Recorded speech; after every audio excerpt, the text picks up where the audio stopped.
Pentru mine să fac un egal depinde de situație, dar îmi place să câștig, nu să fac egal sau să pierd. Asta e mentalitatea, așa sunt născut. Aceasta e strategia care o am și care o știți și am scris în carte că încerc să devin cel mai bun și vreau să devin cel mai bun. Altfel n-aș munci, n-aș sta, pentru ce aș sta doar să fac anumite lucruri. Nu-mi place, nu sunt persoana care e și totul îmi doresc lucrul ăsta. Bineînțeles că am al doilea lucru, nu se face totul dintr-o dată, nu se face totul dintr-o zi. Bineînțeles că ai nevoie de timp, că acolo scrie și timp, tineri, talentați. Deci există toate, nevoie de timp să construiești o echipă cu o mentalitate foarte bună, care să câștige, care să se ducă, să poată să aibă capacitatea să câștige, să domine, să joace fotbal, să îmi pierde mingea, să știe să facă o presiune, așa cum am luat foarte multe mingi, să aibă capacitatea să ducă în casă, peste adversar, la el în casă, să alerge 90 de minute foarte mult și să iei mingi și să marchezi goluri. Să fii bun la faze fixe, iar avem faze fixe, nu contăm, nici o fază fie, că e corner, că e lovitură liberă sau că e directă, că e indirectă, nu contăm. Nu contăm, pur și simplu, zero periculoși. De nu știu când. Și eu nu pot să înțeleg, la antrenamente stau, facem faze fixe, toate, batem, stăm, văd și după aia la joc să văd și o execuție, să văd și ceva. Deci nu mai vorbesc de când ne apărăm să marchezi foarte bine, să știi să faci marcajul și după aceea să ne gândim la dublaj, dar prima oară marcaj, că trebuie să marcăm, iar la golul care l-am luat din 3 metri, ok, ne-a scos în minutul 2, minutul 5 sau minutul 10 când a fost acolo, dar după aceea la Craiova am luat gol la fel, acum am luat gol la fel. Centrare de la 30 de metri, 25 de metri laterală, minge pe 3 metri, fundașul coboară și nu marchează și nu dă cu capul și cred că Lari era mult mai înalt decât el.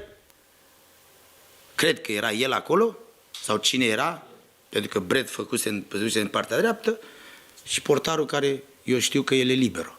Pentru că echipa lui joacă cu apărare avansată, joacă la jumătatea terenului, 90 de minute, din 90 cred că 75 de minute sau joacă la jumătatea, la mijlocul terenului și vin de 2 ori 3 mingi, o minge, 3 mingi și trebuie să le scoți. Trebuie să fie bine antrenat pe lucrul ăsta, adică libero, să știe să iasă, în special pe centrări sau pe mingi în adâncime foarte lungi. Cam asta, în mare, cred eu că e o greșeală colectivă, că până la urmă nu e doar de unul, e de mai mulți și trebuie să ne apărăm mai bine să nu luăm gol, dar nu contează. Dacă luăm golul ăsta că se întâmplă și dacă, trebuie să dăm 3. 2, 3, 4, că acesta e obiectivul nostru. Am vorbit din prima zi, stăm, dar atacanții trebuie să dea. E nici lui Moldoveanu, 3 meciuri, niciun gol. Pe postul tău numărul 1, vârf, 3 meciuri, niciun gol. Trebuie să dai gol. Vârful trebuie să marcheze. Nu putem, altfel antrenamentele sunt antrenamente, testul e meci, la fel cum e la școală, nu? Teza, nu? Trebuie să o trecem, trebuie să avem lucruri care să demonstrăm. Și atunci meciul, acolo e presiune, acolo e ritm, intensitate, adversar și acolo trebuie să demonstrăm. Mai avem de muncit, mai trebuie să muncim mult. Nu sunt de acord și sunt foarte supărat că unii jucători cedează, cum au cedat prima repriză, mă doare aici, mă doare aia, nu mai pot. Schimbare, adică, scuzați-mă, chiar așa suntem și jucăm și le-am zis, dacă jucați din 3 în 3 zile și erați în semifinale, vă înțelegeam, dacă erați de la Real Madrid sau de la City, vă înțeleg. Dar noi jucăm la săptămână. La săptămână să nu ai capacitatea să joci, să te refaci, să joci un meci întreg,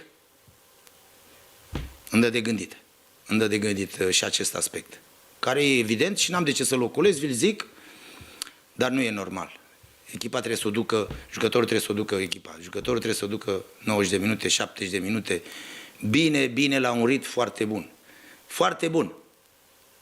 Pentru că așa, cel puțin vrem noi, Farul, să jucăm. Cât sunt eu pe bancă. Să fim iuți, să avem tranziție bună, să fim agresivi, să fim foarte iuți, atât ofensiv cât și defensiv, să fim iuți, să gândim, să ne mișcăm și să pasăm sau să tehnica individuală a jucătorului să fie iute. Deci, practic, viteza de joc la mine trebuie să fie la nivel foarte înalt. Și pe tranziție, că fotbalul are tranziție. E negativă, pozitivă, trebuie să fii foarte iute, reactiv, Și așa trebuie să fie jucătorul, tipul de jucător, foarte reactiv. Da, încerc să fac, să-i ajut de pe bancă cât pot, dar sunt și unele lucruri care, și îmi pare rău, nu să ne dezamăgit că n-am câștigat. Și vedem, vom vedea ce va fi. E încheiată lupta pentru locul 4? Nu știu, mai avem de jucat, mai sunt meciuri de jucat, vom vedea, nu am calculele acum. Avem meciuri, noi trebuie să jucăm, trebuie să câștigăm, pentru că mentalitatea lui Hagi e una singură. Fiecare meci să încerci să-l câștigi. Se pregătește, muncim, facem lucrul ăsta și încercăm să devenim cei mai buni. Eu nu am alta. Așa că când o să mă vedeți pe mine aici, cât timp sunt aici sau unde voi fi, o să încerc să devin cel mai bun. Cred că așa m-ați cunoscut, mă cunoașteți și așa o să încerc să fie de acum încolo, să încercăm să devenim cei mai buni. Adică să câștigăm majoritatea meciurilor, nu pe toate, dar să ai o mentalitate de campion. Dacă nu, acesta e obiectivul meu, acesta e obiectivul, de asta sunt aici, de aceea mi-am dorit acest lucru. Încercăm să-l facem, încercăm să fie la Constanța o echipă puternică, o echipă mare, o echipă cu o mentalitate de învingători, o echipă puternică care poate să se bată cu cele mai bune din România. Trebuie. Și pentru asta trebuie făcute toate detaliile, toată construcția, toată organizarea, tot ce se poate, nu doar așa credeți că e ușor și dintr-o dată o să ajungem acolo sau joacă un nume sau joacă nu știu care. Nu. E muncă multă. E muncă multă și cred că am una aia, că numai împreună ești mai puternic. Și cred că primul lucru care trebuie să fie să vedem toată Constanța să vină, să fim, dacă își doresc, o echipă mare, o echipă de fotbal mare, trebuie să fim împreună. Împreună toți, cum am pus și sloganul, farul suntem toți. Toți trebuie să ne ducem și toți să fim fariști, toți trebuie să fim și să împingem pentru această echipă să ajungă mare. Să o formăm, să devină mare. Că va fi cu Hagi pe bancă, că va fi cu altcineva. Nu contează. Important e să ajungă acolo. Eu asta îmi doresc. Aceasta e dorința mea. Cu acest lucru am făcut acea mutare în vara trecută, să facem o echipă mare. A Dobrogei, în primul rând a Constanței, după aceea a Dobrogei, care să fie iubită de toată lumea și să țină cu farul cei care sunt toți. Toți suntem mulți, de la acționari, de la conducători, de la suporteri, toată lumea, de la entități care sunt mari, care să vină lângă echipă. Să facem echipă mare împreună. Toți aici. Dacă vrem să ne luptăm cu cei de afară. Ăsta e mesajul meu. Cu cei de afară. Și uitați-vă că nu e ușor.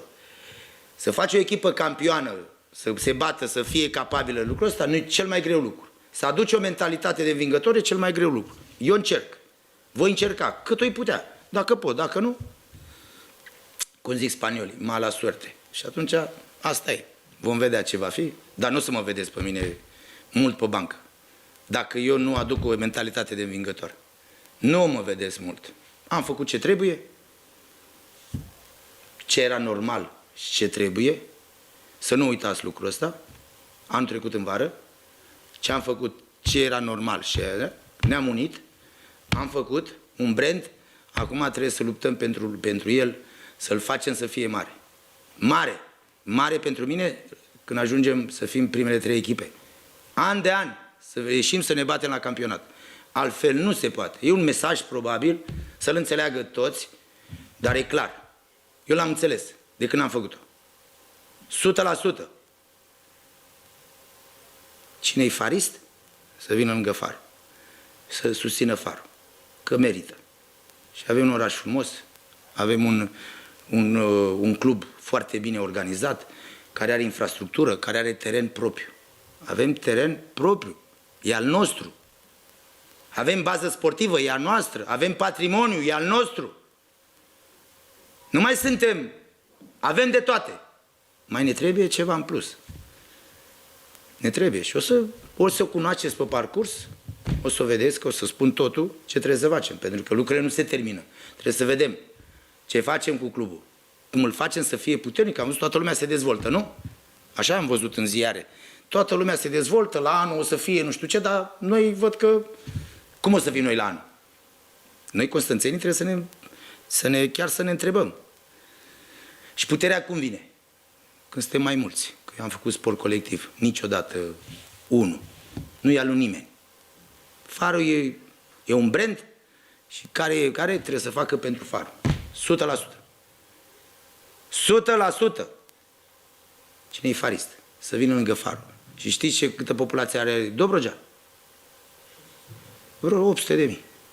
Al treilea, al patrulea din România, oraș. Știți câți bani face? Și trebuie să o facem. Dacă vrem să ne luăm să ne luptăm, că e o luptă. Cei de acolo ne luptăm cu ei și nu o să fie ușor. La anul, gândiți-vă că am înțeles vreo 10 echipe sunt în play-off. 10. Anul ăsta încă vreo 3-4 care se plâng că erau de play-off și că toate. Și că Farul a făcut un lucru bun anul ăsta, în primul an al ei. De unire, cum a fost, cum s-a făcut. Eu zic că a făcut un lucru bun. Că nu-i perfect, da? Dar noi trebuie să facem niște pași ca să ne ducem. Cel puțin eu îmi doresc lucrul ăsta. Îl doresc, muncesc, mă duc, fac lucrurile, am făcut totul și îmi doresc în continuare. Pentru mine e o singură echipă în momentul de față în România. E Farul. Pentru mine. Care trebuie dezvoltat și făcut și adus la nivelul de a încerca să devii campion. Campion, cu o mentalitate de campion. Ăsta e obiectivul meu. Trebuie să-l fac. Dacă nu, am ridicat mâna și am plecat. Dacă nu e în stare, nu suntem în stare să facem asta. N-am nicio problemă. Nu am nicio problemă cu lucrul ăsta, dar trebuie făcut lucrul ăsta. Acest lucru care mi-am zis vouă, am zis și vestiarului. Indiferent de ce bani, câți bani. Deci atenție, nu punem doar, dar eu vă de unitate, de a veni toată lumea lângă echipă. Toată lumea din Constanța și Dobrogea. Să vină lângă echipă, să o susțină cum trebuie, dacă vrem să fim tot. Să avem stadionul plin. Câți suporteri are? 4.500. 4.000 de abonați.